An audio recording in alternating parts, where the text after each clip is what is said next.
far as rap-wise, if we want to talk about rap-wise, I feel like the only album I can honestly say I felt like is better than mine this year is Yeezus. But I feel like maybe just production-wise. But as far as rap-wise, I feel like I got a way more lyrical album than that, you know? Like if you listen to it from the first song, that's like so old school, early boom bap, early 90s hip hop right there. And then as it goes up, it's like the different styles of productions, you know what I'm saying? Me with my takes on it, you know what I'm saying? Because if you look at a song like Gremlin or Dope Fiend Rental, that's like Wu-Tang-esque in some sense. So it went from like boom bap, like nobody even caught that part yet. Till you get to Dope Song, that's like trap. That's like we're in the Young Jeezy era right there. So all the way to where we get up to now, you know what I'm saying? So it's like a timeline for hip hop musically too, with the beats. Nobody figured that out yet, so maybe I'm a little genius in that too, you know? The biggest album that inspired me was Kid A.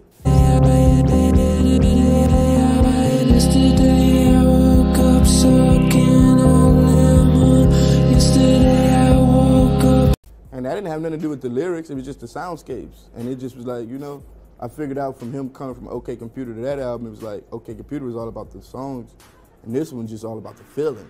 So I had to get to all the beats that gave you a feeling before you even heard the lyrics.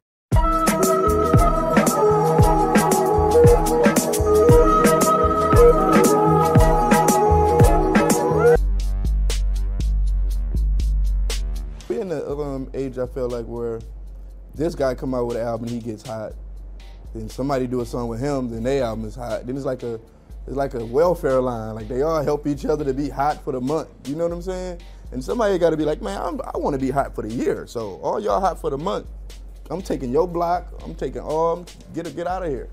And I think that's what we doing. This is the game right now. They the superheroes and we the villains. That's all it is. At the end of the day, I'm the type of person that doesn't sit in the studio all the time, and you know, my music is more so about my life. So I have to live life to have stuff to write about. So I'm in a point right now, I'm living life, you know. On m'a souvent dit que Eminem était le Andy Kaufman du hip-hop parce qu'il avait l'air là de mettre en exergue sa vie comme un one-man show. Comme il y avait la référence même qu'il avait fait au film justement de Andy Kaufman avec Jim Carrey là, Man of Moon. Vous voyez un peu la cover de Eminem Show, Andy Kaufman, il faisait le même parallèle et tout. Et moi souvent, un que j'ai souvent envie de mettre aussi dans cette même comparaison, c'est Danny Brown.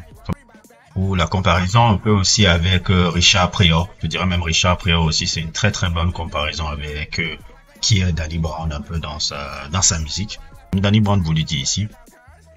Danny Brown track. Look, no. Give me a Danny Brown track that you like. I definitely don't want to hear mine after this. Playboy Carti, No? Stop Why? Breathing.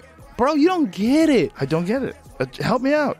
My music is like stand-up comedy in that sense. Oh, you want to hear some of my...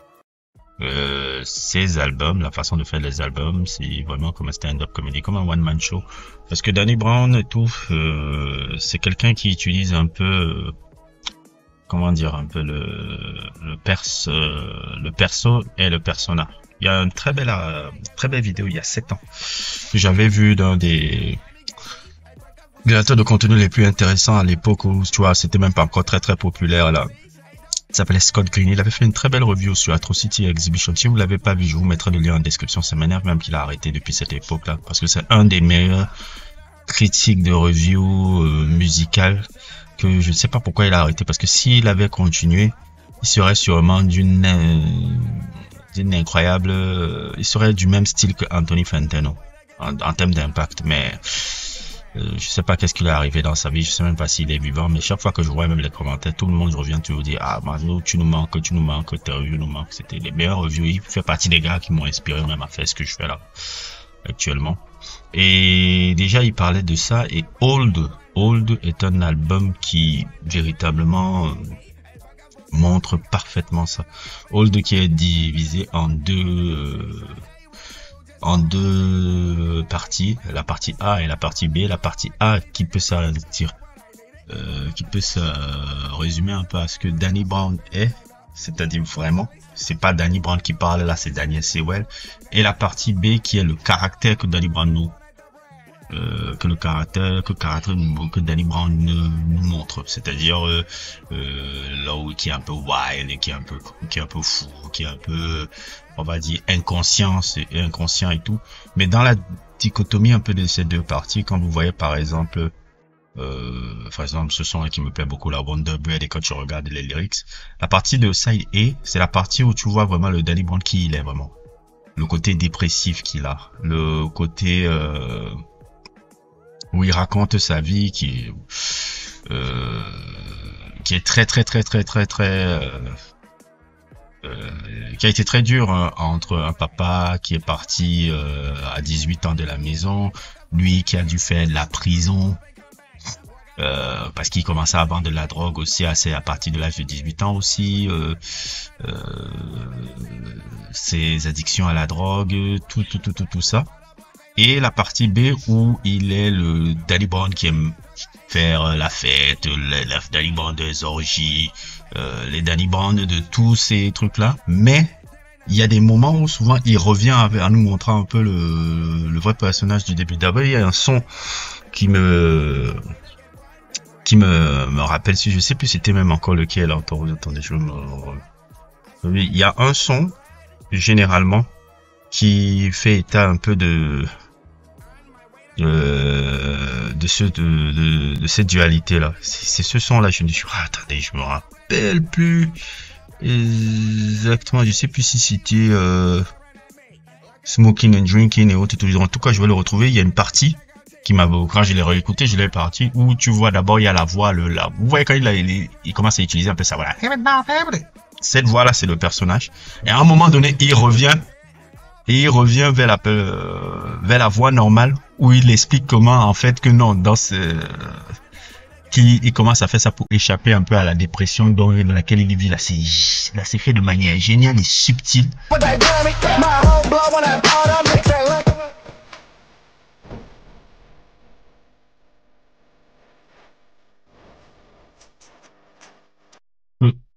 La première fois que j'avais écouté l'album de Danny Brown, j'avais pas capté ça. C'est en réécoutant dernièrement que j'ai dit wow, j'avais pas remarqué ça. Où j'ai commencé à comprendre vraiment encore la dualité encore qu'il y avait avec ce personnage-là. Et Danny Brown, c'est vraiment, si on peut un peu résumer sa musique, comme il l'a bien dit dans cette interview de Joe Rogan, Illmatic was the greatest album I ever heard in my life. So to me, it's like Illmatic, and the other one is Cannibal Ox, Cold Vein. Like, so to me, it's like I'm trying to make albums to mirror those. C'est vraiment la dualité entre le style de Nas, Illmatic,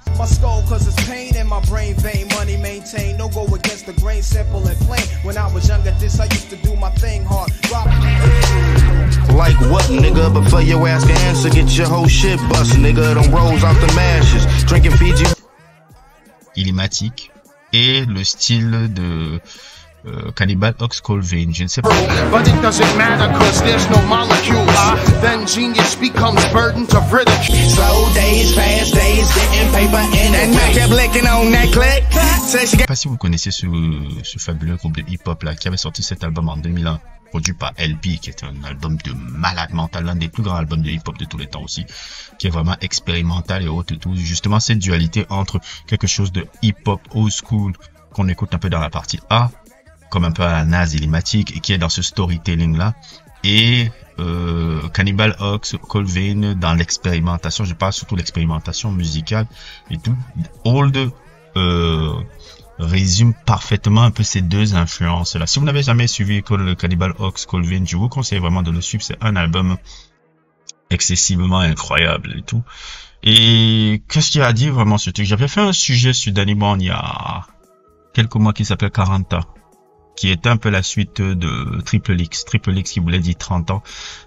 Triple X qui est l'album un peu qui a lancé, qui a vraiment lancé la carrière de Danny Brown et qui l'a apporté une seconde jeunesse, parce que c'est l'album qu'il a sorti à 30 ans où il évoquait un peu ses frustrations d'exploser tard et tout. C'est un peu ça cet album.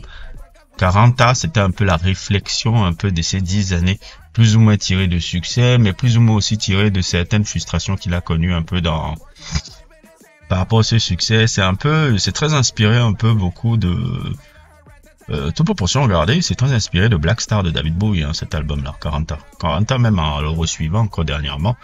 Je pense que je ferai encore un autre sujet sur ça. J'essaierai d'améliorer parce qu'à l'époque, quand j'avais fait ce sujet-là, je l'avais un peu bâclé. Je pense qu'il mérite encore une réécoute et un meilleur review. 40 ans déjà, c'était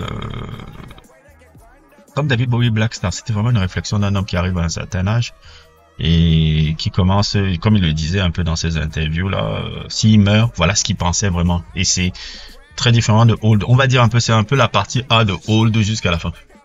La partie A, le side A de Old jusqu'à la fin. Parce que là, il n'a même pas le personnage, c'est vraiment Daniel Sewell qui nous livre véritablement qui il est. Et Old, pour moi, c'est 11 ans après sa sortie. C'est littéralement un chef-d'œuvre de l'histoire du hip-hop. C'est quelqu'un que, comme je l'ai dit souvent, il va devenir vraiment une légende magnifique un peu de l'histoire de cette musique-là. Quelqu'un qui aura marqué vraiment son époque et tout. C'est vrai que le grand public ne connaît pas vraiment Danny Brown. Grand public ne connaît pas vraiment Danny Brown, ils n'ont pas suivi. Ou bien ceux qui le connaissent un peu sur la surface, n'ont jamais essayé un peu d'aller en profondeur. Mais si vous voulez vraiment comprendre un peu la fabuleuse musique de ce gars-là, je vous conseille d'abord d'écouter. Je vous conseille même pas d'écouter Triple X, je vous conseille d'abord d'écouter cet album-là.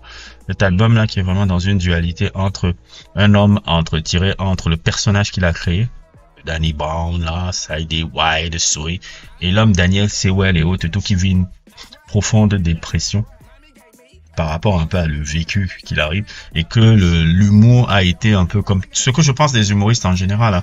Parce que moi quand je le vois, c'est vraiment un humoriste, hein. D'où même son show qu'il fait même sur podcast là, qui est génial aussi, qui a beaucoup de succès aussi.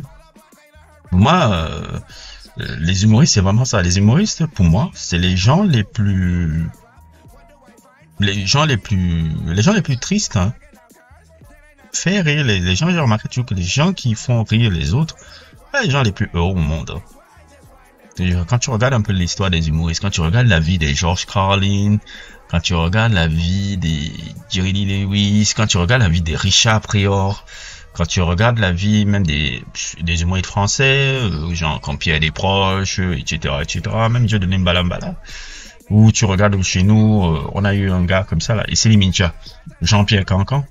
C'est pas vraiment des gars, parce qu'on a l'impression, parce qu'ils te font rire, qu'ils ont la joie de vivre, alors que c'est faux. Ils ont des traumatismes qui mettent en, comment on appelle ça, qui mettent en dérision pour nous, pour ne pas sombrer. Ils utilisent justement l'humour et tout par rapport à ça. Par exemple, il y a cette interview là de Danny Brown qui montre un peu ça, où il raconte ce truc qui est complètement horrible et il est en train de rire en même temps. Regarde. That was just cool to them, like, oh, he can rap. Cause then when I got to middle school and I went to like an all black school, it was like, this shit different. Totally different. It's like, this shit, nigga was beating me up every day. I was like, this shit ain't supposed to be like this, man. And that was 6th grade. You get what I'm saying? Niggas shooting, niggas stabbing, niggas dead. Like, what the fuck is going on, man? So I told my mom, I don't want to go to that school no more. Donc c'est un peu ça. Je vais prendre un peu un exemple. Pierre Desproges, par exemple, se moquait du cancer qu'il avait. Il avait le cancer et tout, mais pour tourner en dérision un peu, il en faisait un peu un truc. Et Danny Brown, Old, résume parfaitement un peu cet état d'esprit-là. C'est quelqu'un qui nous montre vraiment la dualité un peu de sa vie entre le personnage qu'il a créé et la personne qui il est, et comment il jongle un peu avec les deux.